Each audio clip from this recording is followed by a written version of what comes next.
గురూపదేశ రత్నమాల. భ్రమ. నేను నన్ను తెలుసుకోలేదు అనే భ్రాంతి తాను బాహ్య విషయాలని తెలుసుకుంటున్నాననుకునే వరకే ఉంటుంది. దానికి మారుగా తాను ఎప్పుడూ తెలుసుకొనబడిన వాడనే అనే సహజ జ్ఞానం కలిగితే నన్ను ఎరుగుదును అనే భ్రాంతి కూడా బాహ్య విషయాలోచనలు లేని కారణంగా తిరిగి కలగదు. అన్య వస్తువు అంటూ ఏదీ లేకుండా అంతా తానే అయిన పరిపూర్ణ ఏకత్వమే మన సహజ స్థితి. అటువంటి నా స్థితి ఏది, నేనెవరు అని విచారించి ఆత్మనిష్టలో ఉండాలి. దానికి బదులు తనకన్యమైన వాటిని తెలుసుకునే తెలివంతా అజ్ఞానమే. మనఃకల్పితాలే మనోకాశంలో కలలుగా కనబడతాయి. అలాగే మెలకువ అనే ఈ జగదృశ్యం మన తెలివికి తెలుస్తోంది.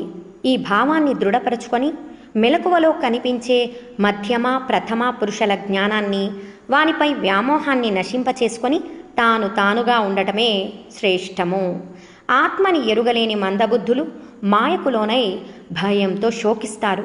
సర్వవ్యాప్తమై ఆనందసాగరమైన ఆత్మని తెలుసుకున్న జ్ఞానులు ఆ మాయకి భయపడరు. సద్వస్తువు యొక్క అద్వైత తత్వాన్ని ఎరుగక తిరిగే పిచ్చివారు వాసనలనే కామెర్ల కళ్ళతో ఆత్మని అనేక వస్తువులుగా చూసి భ్రమించేవారు ఎడారిలో ఎండమావిని చూసేటువంటి వారే. వివరణ. ద్వైత భావం కలవారు త్రిపుటి చేత ఎన్నో దుఃఖాలు పొందటం ఖాయమంటున్నారు. గురూపదేశ రత్నమాల. జాగ్రత్ స్వప్నం. జాగ్రత్ స్వప్నాల రెండింటిలోనూ ఒకే రకమైన దోషం ఉన్నదని జ్ఞానులు అంటారు. స్వప్నలోకంలాగా దేహాభిమానంతో కూడిన జాగ్రత్త లోకం కూడా మాయమైపోయేదే కదా. తాను స్వప్నంలో చేసిన కర్మల ఫలాలు మెలకువలో అనుభవించటానికి వీలులేక అసత్యమై జారిపోతాయి. అలాగే మెలకువ అనే ఈ హీనమైన అహంకారమయ జీవితంలో చేసిన కర్మత్రయ ఫలాలు కూడా ఆత్మస్వరూపానుభవం అనే మెలకువ కలిగిన తర్వాత ఏమీ మిగలక నశించిపోతాయి. వివరణ. జ్ఞానికి కర్మత్రయాల ఫలాలు లేవని భావము. జాగ్రత్త స్వప్నాలు, తలపులు, నామరూపాలు అన్నీ ఒకే తరగతికి చెందినవి కనుక జ్ఞానులు జాగ్రత్త స్వప్నాలు చిత్తభ్రమ చేత కలిగాయంటారు. అహంకారం అల్పంగా వ్యాపించి వ్యవహరించడం వల్ల స్వప్నాలు కలుగుతున్నాయి. అది పూర్తిగా వ్యాపించి వ్యవహరించినప్పుడు జాగ్రత్త జగదృశ్యాలు కలిగి కనబడుతున్నాయి. జాగ్రత్త అవస్థకు కారణమైన కర్మానుభవాలు పూర్తి అయిన తర్వాత స్వప్నానికి అనుగుణమైన కర్మలు ఆరంభమవుతున్నప్పుడు మెలకువలో ఒక దేహాన్ని నేను అని అభిమానించి పట్టుకున్నట్లే కలలో కూడా మనస్సు మరొక శరీరాన్ని అనగా స్వప్న శరీరాన్ని నేను అని అభిమానించి పట్టుకుంటుంది.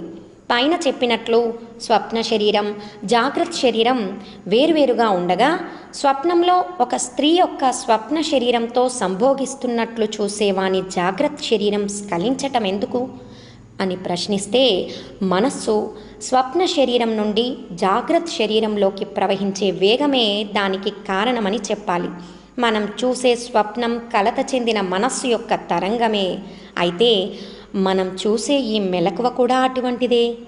మెలకువలో జరిగేవి ఎంత నిజమో స్వప్నంలో జరిగేవి కూడా ఆ స్వప్నకాలంలో అంతే నిజమైనవి. స్వప్నం క్షణికంగా కనబడి మాయమవుతుంది, జాగ్రత్త మాత్రం దీర్ఘంగా ఉంటుంది అని చెప్పే జవాబు కూడా ప్రశ్నించే వారిని తృప్తిపరచటానికే. అది నిజం కాదు. యథార్థానికి అవి రెండు ఒకే రకమైనవి. కాలం మనఃకల్పితం కాబట్టి దీర్ఘకాలం, క్షణకాలం అనే కాలభేద కల్పితాలన్నీ మనస్సు చేసే మాయ యొక్క పన్నాగం. యుగాన్ని ఒక్క క్షణంగానూ, క్షణాన్ని ఒక యుగంగానూ తోచేట్లు చేసి కల్లోలపరచడమే మనస్సు యొక్క మాయాజాలం. వివరణ. మనోమాయ చేత దేశకాల భేద కల్పితాలు జరుగుతున్నాయని భావము. అజ్ఞానాంధకారంలోనే ద్వంద్వాలని కల్పిస్తోంది అహంకారం. ఈ అహంకారమే వ్యవహార స్థితులైన రెండు స్వప్నములకు మూలం. సదా అంతర్ముఖుడై పూర్ణమైన తన ఆత్మస్వరూపంలోనే ఈ అహంకారం యొక్క రెండు స్వప్న జగత్తులను నశింపచేయాలి. స్వప్నము, జాగ్రత్త అనే రెండు రకాలైన స్వప్నాలను చూసేది, తన నిజస్థితి ఏమిటో తెలుసుకోలేనిది ఈ అజ్ఞాన భ్రాంతితో కూడిన మనస్సు. ఈ మనస్సు తాను ఎవరని విచారించి భేద దృష్టిని వీడి నశిస్తే ఆత్మ అయిన ఈశ్వరుని పాద పద్మాల వద్ద జ్ఞాన సూర్యుని వలె వెలుగుతుంది. నిద్రపోతున్నవాడు స్వప్నంలో తాను తిరిగి తిరిగి అలసి సొలసిపోయినట్లు చూసి మేల్కొన్న తర్వాత ఆ స్వప్న దృశ్యమంతా కేవలం అబద్ధమని తెలుసుకుంటాడు. తన మెత్తని పడక మీద ఎటువంటి దుఃఖాలు లేకుండా అసంగుడుగా నిద్రపోతున్న తానొక్కడే నిజమని గ్రహించడమే జ్ఞానం. వివరణ: తాను లేకపోతే త్రిపుటి లేవు. ఇది తెలుసుకుంటే అవన్నీ తనకన్యంగా కేవలం మిథ్యగా వీడిపోయి నిరాధారమైపోతాయి. ఆ త్రిపుటుల సంగం లేకుండా సత్యజ్ఞానంలో క్షీణించే సుఖరూపుడే జ్ఞాని. తాను ఒక మండుటెడారిలో దోవ తప్పి అల్లాడి తర్వాత వెతుక్కుంటూ తన ఊరు చేరినట్లు కలగంటాడు. అలాగే జనన మరణ రూప సంపారంలో తాను అనేక జన్మలెత్తి తుదకు ముక్తి పొందినట్లు భావిస్తాడు. రెండూ సమానమే.